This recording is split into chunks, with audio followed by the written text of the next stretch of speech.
армысыздар, құрметті қазақстандықтар, құрметті 4 Васинфо көрермендері. Міне мінекей денсаулық сақтау басқармасы Жетісу облысы бойынша басшылары бүгінгі күні демалыс дейді. Бүгін сенбі, мүмкін әлбетте демалыс шығар. Иә. Бізде негізі сұрақ болған, мына Көксу аудандық емхананың жаңағы қал жағдайы жайлы біз Арман Серікұлына тікелей хабарласқанбыз, сол кемшіліктерді де айтқанбыз. Жалпы менің ойымша, денсаулық сақтау басқармасында менің ойымша өте үлкен шын мәнінде бұл жерде тексеріс керек секілді. Жақында мені біреу атып кетем десе, мен таң қалмаймын. Бәр жақта тексеріс жариялап, жаңағы адамдардың жаңағы мазасын алғаным үшін, заңды қолдағаным үшін менің өзіме де әлбетте қауіпті біздің жұмыс. Бірақ енді заңсыздық бар жерде бар деп айту керек. Арман Серікұлы мына Көксу аудандық ауруханада заң бұзушылықтар бар секілді. Жалпы этика, эстетика, киім үлгісі, бет бейнесі. Жалпы сіздер дәрігерсіздер ғой, сіздердің де өздеріңіздің іште қандай да бір талап болу керек. Жалпы ортақ мәдениет бар бәрімізге.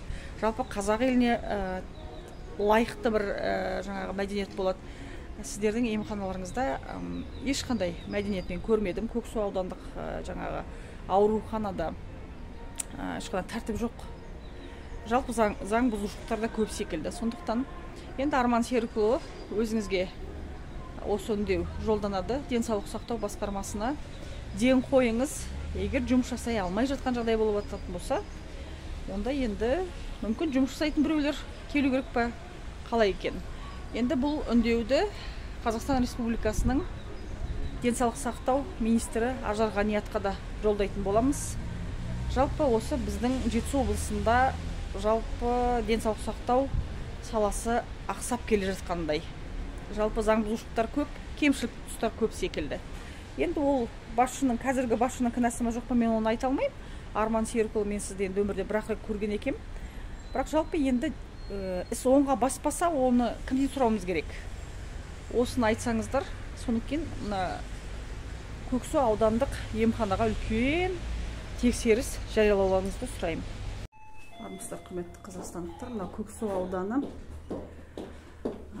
аудандық емхана, мына емхананың директоры Сырымов Жаннұр Мәуленович дейді. Қазір келіп тұрмыз. Бізге арнайы арызданған азаматтар бар. Дәрігерлердің енді қателігінен адам қайтыс болды деген ақпарат бар. Сол бойынша ресми жаңағы ақпарат комментарий алуға келіп тұрмыз. Қабай Уатқанның баласымын. Өйткені фамилияңыз папаңызға ұқсас болып тұр, сол себепті. Жаңағы ол кісі өткен жыл тура осы уақытта наурыз кезінде қойын укол алды сіздердің. Жаңа бір сүрініп кетіп па, бір емет жан басына укол алды. Уколмен өзі ауыр жүрген кісі. Мамаңызда. Уколы жаңа жан басы енді әйел адам өзі қарай алмаймыз, бірақ айтты қып-қыз болып күйіп кетті. Осында келіп біраз жүрді. Одан кейін іріңдеп бұлар қарамады сіздің нелеріңіз, қызметкерлеріңіз. Оны мен де білем, оны мен сізге арнайы жеке кеп тағайттым, ана қызметкерлеріңіз қарамай жатыр, ана кісі іріңдеп жатыр деп. Одан сіздер жаз бойы ол кісіні жаңағы жаз бойы жүрді. Жаңа жарасын емдетіп. Жаз бойы жүрді. Одан кейін жаңағы жаңа жылдың алдынан бастап ауру асқынып кетті. Бірақ біздің әкеміз ракпен ауырып жатқаннан кейін ол кісіге көп көңіл бөле алмадық. Енді содан жаңа жылдан кейін ол кісі реанимацияға түсті, өзіңіз бірінші осына түсті. Өйткені бүйрек жағынан өзгерістер болды. Одан кейін облысқа апарды. Облысқа апарған артынан еріп бардық. Реаниматологтар айтты, ол кісінің жан басында ірің бар екен деді. Бір жара болған. Ол жара қаяқтан шықты деп едім. Жас жігіттер екен ауылда жаңағы укол тек қана бір-ақ жерден сала берген дейді. Олай болмайды деді. Сол ірің беті жабылғанда, беті жабылғанда асты іріңдеп ол қанға өтіп кеткен деді. Сонымен шешеміз бір 20 күндей ма, 25 күндей ма жатты, одан шықты, үйге келіп бір апта демалып қайтадан барды, одан сол жақта қайтыс болып кетті. Енді мен өзім кейін жаңа әкем телефонын қарап отырсам, әкеме сіз өзіңіз жеке хабарлама жібересіз. Осылай біз ол кісінің жаңағы сіздің қарады, анаған сөгіс берді, мынаның ақшасын айырды деп, ол енді ол өздерінің жеке нелеріңізде. Одан кейін шешеміз кеткеннен кейін жаңа айттым ғой, әкеміз ракпен ауырып жүргенбіз деп. Бірақ енді бір Алла біледі де, енді екеуінің тағдыры солай болып тұрған шығар. Бірақ енді жүре тұруға болушы еді. Оның әкеміз алды, бір айдан әкеміз кетіп қалды. Күрт нетеді, қайтыс болып кетті ол кісілер. Енді бала шағасы бізге шағымданып, бұл дәрігерлердің қателігі деп тұр. Сіздің ресми жауабыңыз қандай? Осы аурухананың бас дәрігері ретінде не айтар едіңіз? Осы мәселені білесіз ғой? Бұл мәселені енді мен естуім бар, бірақ өзіңіз білетін шығарсыз, мен бұл жерде көп болған жоқпын. Бірақ бұл мәселе сіз қай уақыттан бастап тағайындалдыңыз? Былтырғы жылдың 9 айынан бастап. Бұл кісі қайтыс болғанына өзі бір ай ғана болды, бір айдан ғана шамаласты. Дәрігерлердің жаңағы кінәсін мойындаған туралы жаңағы аудиозапис, видеозапистері бар, үйлеріне барып кешірім сұрағандығы жайлы ақпараттар бізде бар. Біз қазір осы репортаж барысында осыны... Осы кісінің өзі ме, бұл кісінің жолдасы бойынша бұл мәселе? Жоқ, бұл кісінің өзі мына. Жолдасы да қайтыс болып кетті. Екі адам, бір айда екі адам қайтыс болды негізі бір отбасында.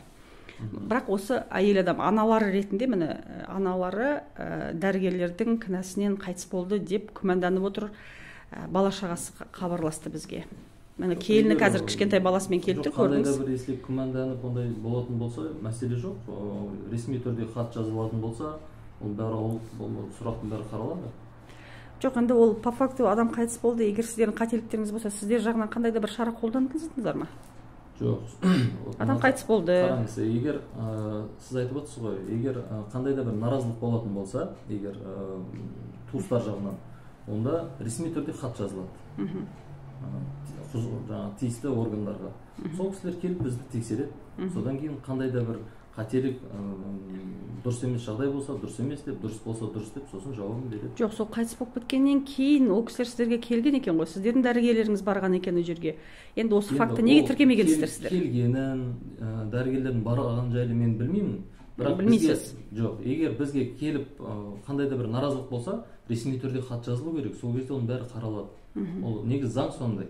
Ол бірінші рет емес, күнделікті бір қандай да бір жағдай болсын, бізге наразылық болуы мүмкін. Сондай кезде ресми түрде хат жазу керек. Мәселе жоқ, қарастырылсын. Мен ешқандай да бір жасырып, қандай да бір мәселені айтылмай жатқан мәселе жоқ. Бәрін айдан анық қылып айтып берейік. Тексерілсін, егер керек десеңіз. Жоқ, мен тек қана мысалы мына факт бойынша, жалпы мына адам өмірден өтті, міне қағаздар тұр, қайтыс болды. Енді сол сіздердің ол жеріңізде кінәңіз бар ма, жоқ па, соны айта аласыз ба, айта алмайсыз ба? Мен оны сізге кінәміз бар, кінәміз жоқ деп айтқанмен де ертең ол тексерілгеннен кейін ол дәлелдену керек. Дұрыс па? Сондықтан құр бос артық айтқан мен ойлаймын, ол мен айтқаным ештеңе шешпейді. Дұрыс емес деп. Сол себепті ресми түрде жазылса, ресми түрде барлық қандай тексерілу керек болсын, тексерілсін. Соған емге қатысты болған дәрігерлерді осы жерге шақыра аламыз ба? Жоқ, оны шақырғанмен де ол қазір артық босқа сөз болады. Онда сіздер ресми жазыңыздар, ресми тексерілсін. Сіз оған келісесіз ғой? Мен келісемін, пожалуйста, тексерілсін. Мен ешқандай ол жерде жасыратын, қандай да бір мәселені өйтіп айтылмайтын нәрсе деп ойламаймын.